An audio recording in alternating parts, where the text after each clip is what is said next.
Mr. Vice President, thanks for being on Politics Now again. We appreciate your time. You. So there was a report in Politico today that said that you had indicated to aides that you were only going to serve one term if you were elected. Is that true or not? Not true. Not true. Not true. Never spoke to any aides about, or anybody for that matter, about serving one term. Is that something you'd even consider? No, not now. I'm not even elected yet. Well, look, what I do, look, Steve, I'm a great respecter of fate. Let's see if I get elected first and see how I feel 3 years into it. Okay, fair enough. There was a series in the Washington Post, which I'm sure you've seen recently. It's an ongoing series, the first of which said that the people who were in charge of the Afghanistan war in the George W. Bush administration, the Obama administration, and now the Trump administration were not honest with the American people about the conduct of the war, about how it could be won or not. What's your reaction to that series? Well, as you probably know, my view on that has been well known from the very beginning. And I've been not a particular fan of the rationale.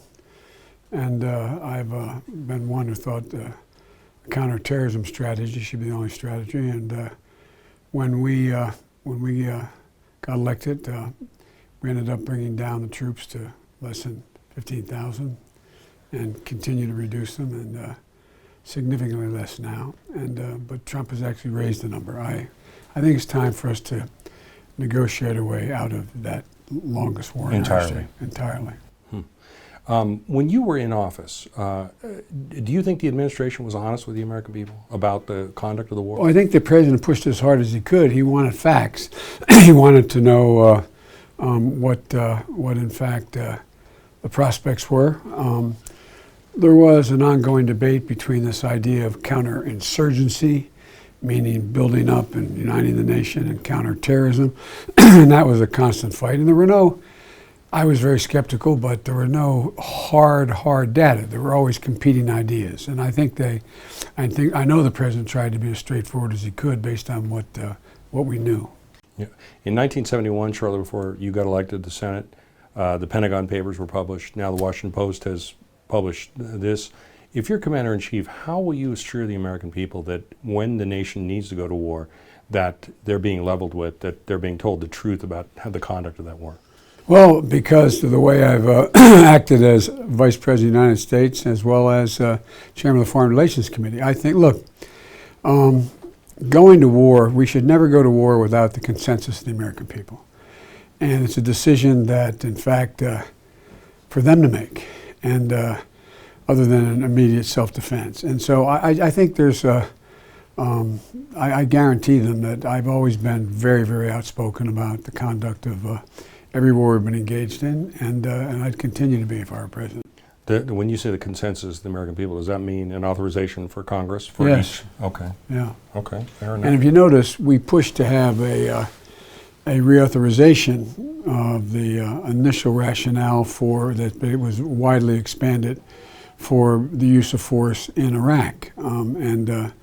We never were able to succeed in doing that, but I think it's important that it occur. Yeah. It has never been alleged or proven that your son did anything wrong when he served on the board of Burisma in Ukraine while you were serving there as vice president. The allegation's been made, but there's no proof that has ever surfaced on that. So my question isn't about wrongdoing there. My question is more, was it appropriate, in your mind, do you think it was appropriate for him to take that job while you were serving in office and while you had a portfolio that included that state? Look, I'm not going to let Trump take our eye off the ball. The question is, what did Donald Trump do? Was it an impeachable offense? It appears as though it was. No one has ever alleged that I did anything other than my job by the numbers, including the witnesses that appeared from his administration, military from his administration, as well as all of our allies. So I'm not going to let anything divert from that focus. Yeah, and no one has alleged you have done anything wrong. No. But again, do you think it was appropriate? Do you think he should have maybe said, look, I shouldn't do this because my dad is serving in high office? His comments speak for themselves. He's spoken to that, and let him speak to that.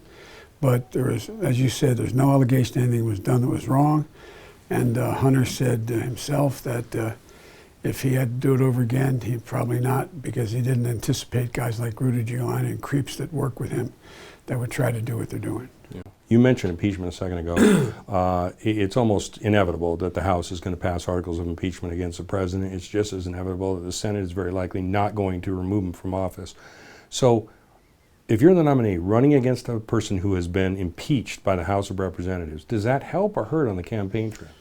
Look, I can't have any control over that. It's just my job is to run and make the case why the policies and actions of this administration across the board are not appropriate. He has so sullied our reputation internationally. He has attempted to divide us based on race and religion, ethnicity, and he has done nothing but promote and validate any project that made sure that the very, very wealthy succeed. And all of which I take issue with. This is all about reestablishing the middle class, and that's how I'm going to run this campaign if I'm the nominee. The impeachment has the potential to cast a cloud over his candidacy, but it also has the potential, don't you think, to energize Republican-based voters who feel that Democrats have overreached and that they're still upset over the election of 2016. Look, I'm not being a wise guy when I say this. I'm not going to be a prognosticator. I know what my job is as a nominee, is to make the case why, with this man out of the way as president, we can really make America grow and lead again in the world and at home. That's the only thing I'm going to come in. I know you didn't say great in that last sentence. No, make it honest again. Fair enough. I was a little bit late to the event, and so I didn't hear this, but I understand you addressed the issue of the Culinary Union and its organization activities at Station Casinos here. Yes. And you even returned a donation from somebody who serves on the board of Station Casinos. Tell us what you told the audience there about. It's outrageous that they were able to organize, and it's a method used by many, that now that there's an organization and they're a certified union, they won't even sit down and negotiate. So there's a thing called the PRO Act that requires they bring in arbitrators, arbiters that in fact are a national arbiters team, and they force a negotiation on the differences between the union and the management, and that's what I think has to be done here. All right, sounds good, Mr. Vice President. Thanks again for your time. I really appreciate it. No, you're good. You're Thanks good. so much.